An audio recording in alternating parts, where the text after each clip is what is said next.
What's going on, everyone? Welcome back to another FPL video.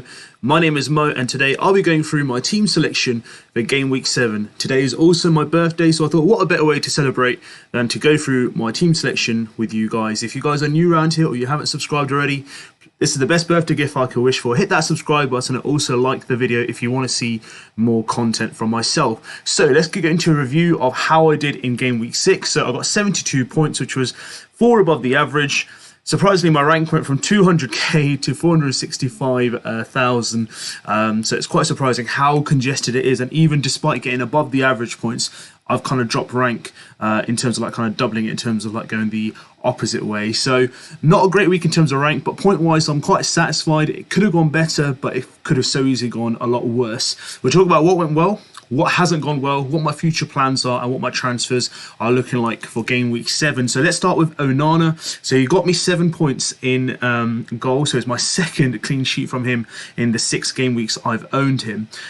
He got a points saves point as well, so put him up to 7. Could have got some bonus if he'd kind of like got a few more saves, I reckon, near the end of the game, but I think it was more missed shots than actually him saving them on goal. So 7 points from him, pretty satisfied against Burnley away, which is not an easy fixture by any stretch of the imagination. So that helped my rank a lot, because that Saturday evening I was kind of like, you know, looking at the ranks and I was like, this is not going to be a good game week, but Onana definitely assisted me in terms of, you know, doing well this game week. And in defence, you know, it was worth a -4 to get Botman in.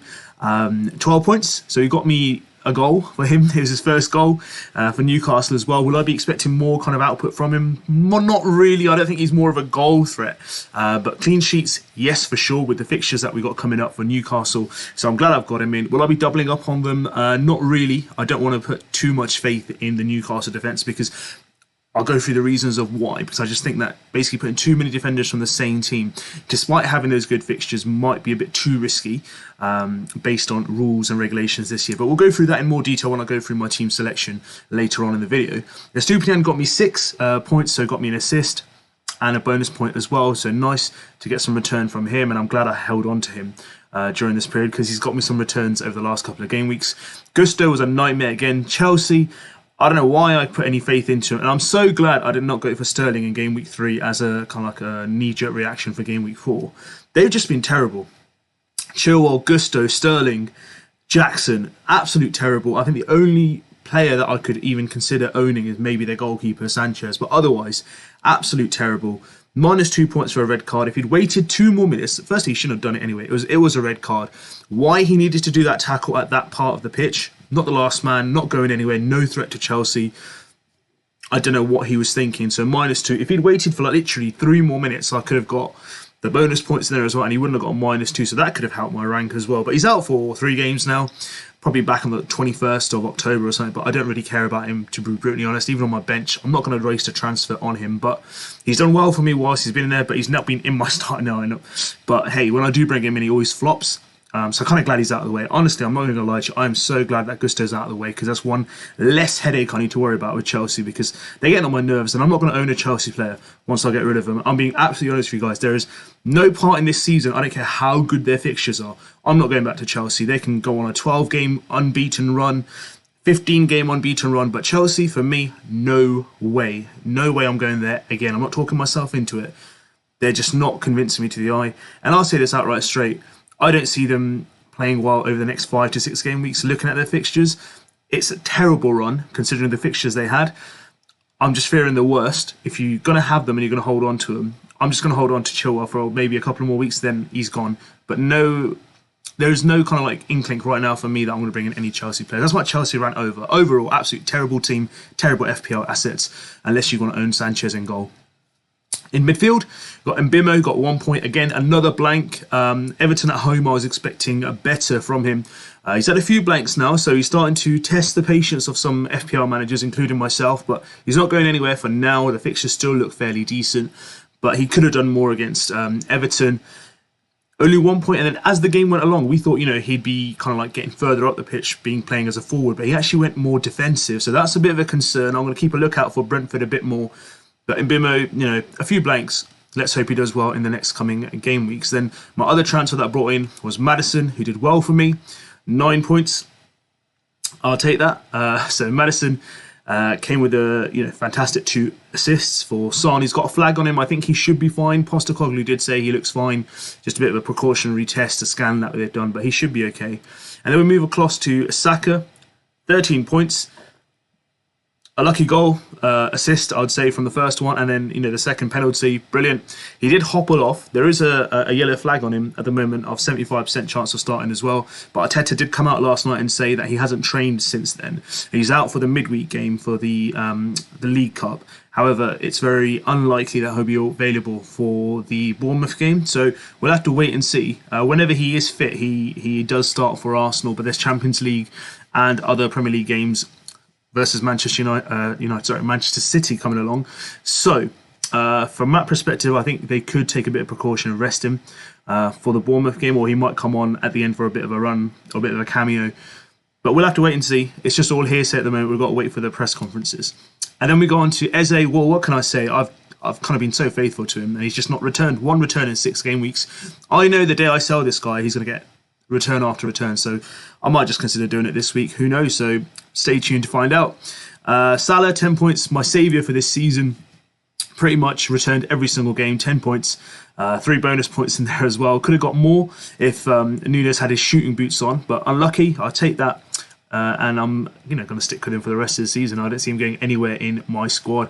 Up front, Alvarez again, a red card cost him a few extra points. Thank you, Rodri, for getting sent off and making him come off as well. So all those managers, including myself, that brought him in, was kicking their teeth. And then Haaland with his complimentary goal, 6 points, and he got us 12 points overall. So that's how my game week looks, 72 points. Happy with that. Not happy with the fact that I lost my rank, but that's what it looked like in game week 6. Let's now look at my team for game week 7. So this is how it's lining up. I made 2 transfers into my squad, so that's going to cost me a -4.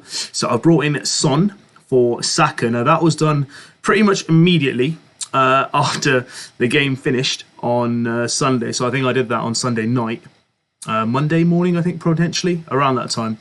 Ward-Prowse I brought in for Eze. Eze, you're gone.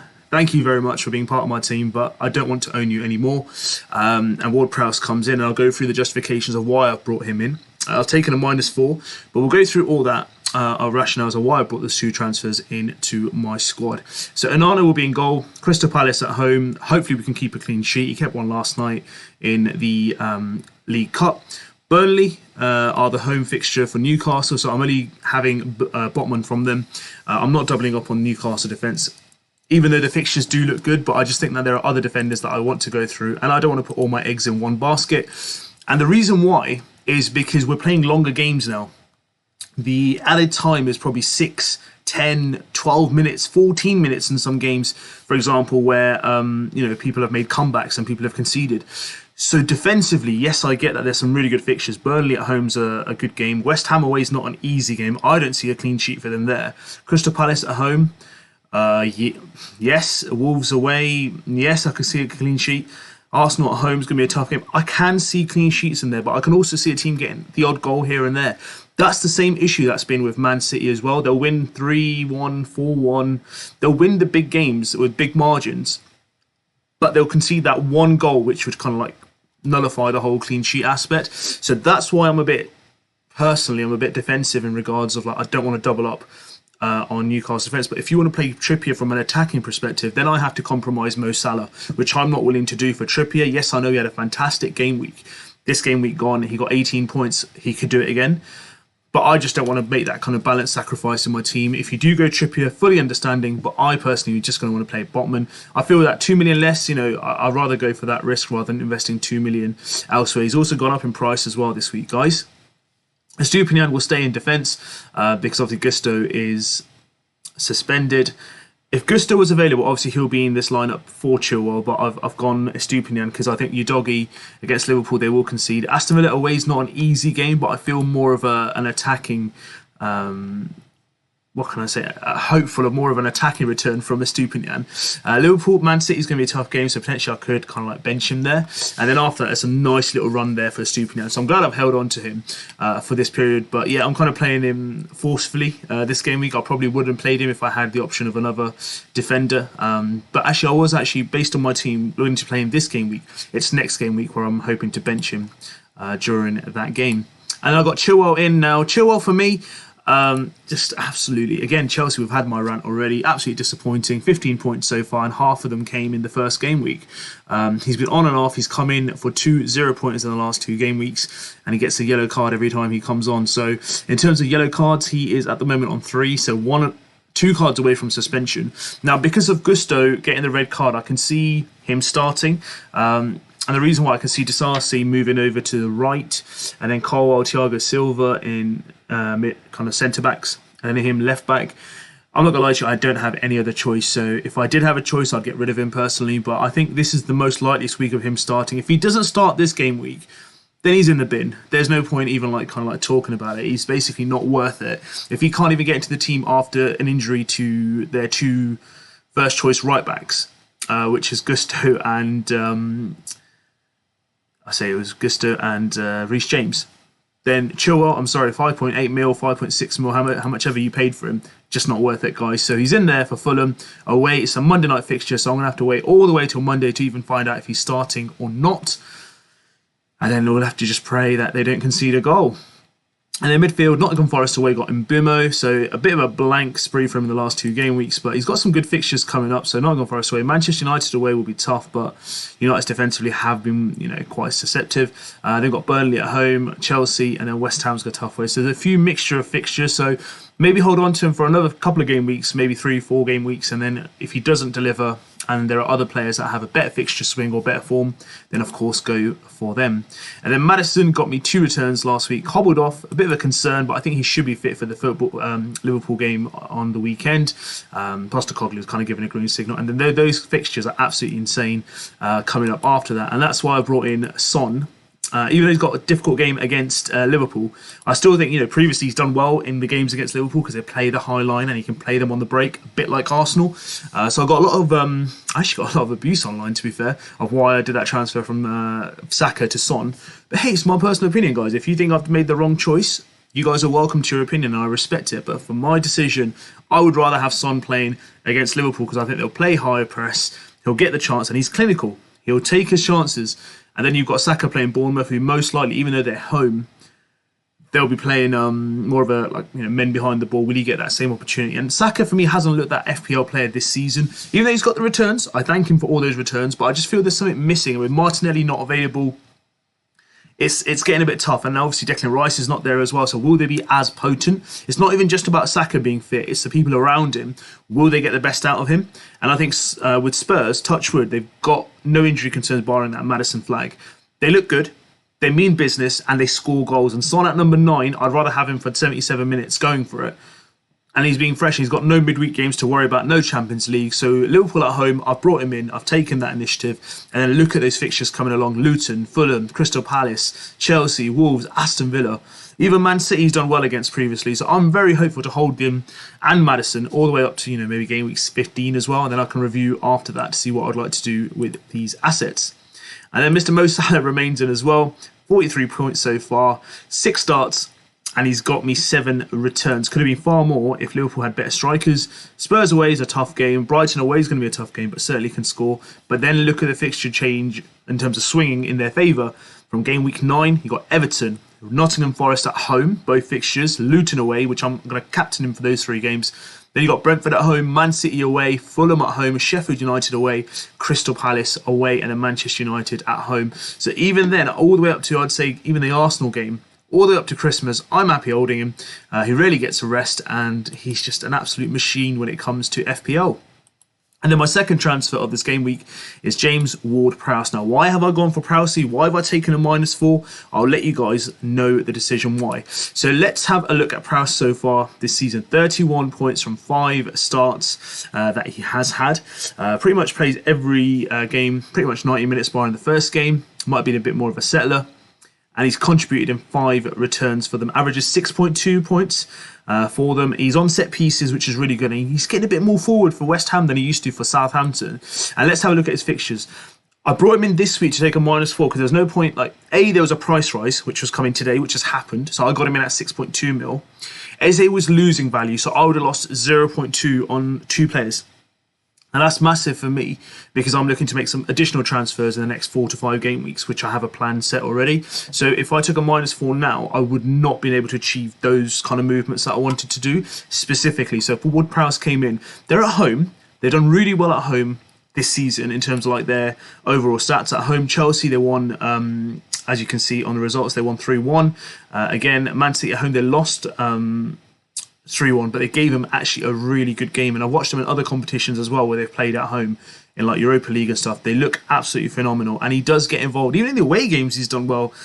Brighton away, he was part of it. Luton away was part of it. And even against Liverpool, he did, cross in some really good crosses where I think Souček was one of them where he didn't score. But looking at these fixtures, Newcastle at home as well. It's going to be a good game, but they're at home. Then they've got Aston Villa away. And then comes the run that I really want to take advantage of from West Ham. Everton at home, Brentford away, Nottingham Forest at home, Burnley away, Crystal Palace at home, Spurs away, Fulham away, Wolves at home, and Manchester United. So all the way up to that Manchester United game in September the 23rd. December the 23rd. I think, game week 18, that's a really nice run for me to hold on to him. Set pieces, nailed on from a good team. That's why I brought James Ward-Prowse in. And let's look at Eze, for example. This weekend, who's he got? Manchester United. Of course he can score against them because I've taken him out now. He's going to go on an absolute run. He also has some really good fixtures, but let's break it out into 4 weeks. So I was looking at it from that as a 4 weeks, so we can start from -4 as well. So you've got Manchester United away. Nottingham Forest at home is a very good fixture, but Forest defensively have been really good this season. Newcastle away is a tough game, and Spurs at home is a tough game. So those 4 games compared to Sheffield United at home, Newcastle at home, which is a tough game, Aston Villa away, and Everton away. I'd rather play those 4 games with a -4. I'm going to keep a lookout on points-wise, who scores more. Have I made any ground? Do I lose anything? If I can get out of that at a 0 or plus, even if I break even, I'm happy with it because the run that Prowsey has after, I'd rather go for that run than Eze because that was my plan from the beginning. I've just had to move it a couple of game weeks forward for a couple of reasons. A, shocking form from Eze, drop in price value. I've lost 0.3 million on him and I was about to lose another 0.1 and he was going to give me a loss of 0.4 for one player. And then you got Ward-Prowse, who's going to go up in price, and that's why I've got him into my squad. So Prowsey comes in, and that's my midfield. And then up front, we've got Alvarez and Haaland, who's my captain. Mr. Reliable, of course, as always.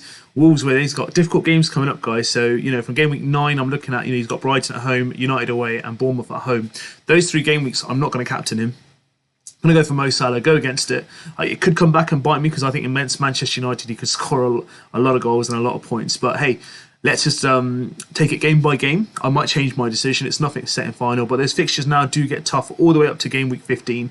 And then in 16 onwards, it gets a bit better for them all the way up to the new year. So that's what my team looks like, guys. On bench, Turner, Archer, and Udogie.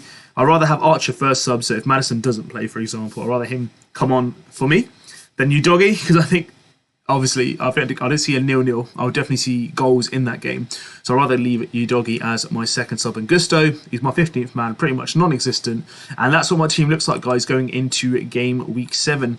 So that's it, guys, for today. Let me know what your thoughts are. 2 transfers made. Who are you looking to bring in? Thank you so much for watching. As my birthday gift, if you guys haven't hit that subscribe button, please hit that subscribe button. That would be the best birthday gift you could potentially give me. And hit that like button as well. Thank you so much for viewing. I'll be back with live knee-jerk reaction on Sunday evening after 6:30 UK time. So stay tuned and I'll see you guys soon. Best of luck for game week 7.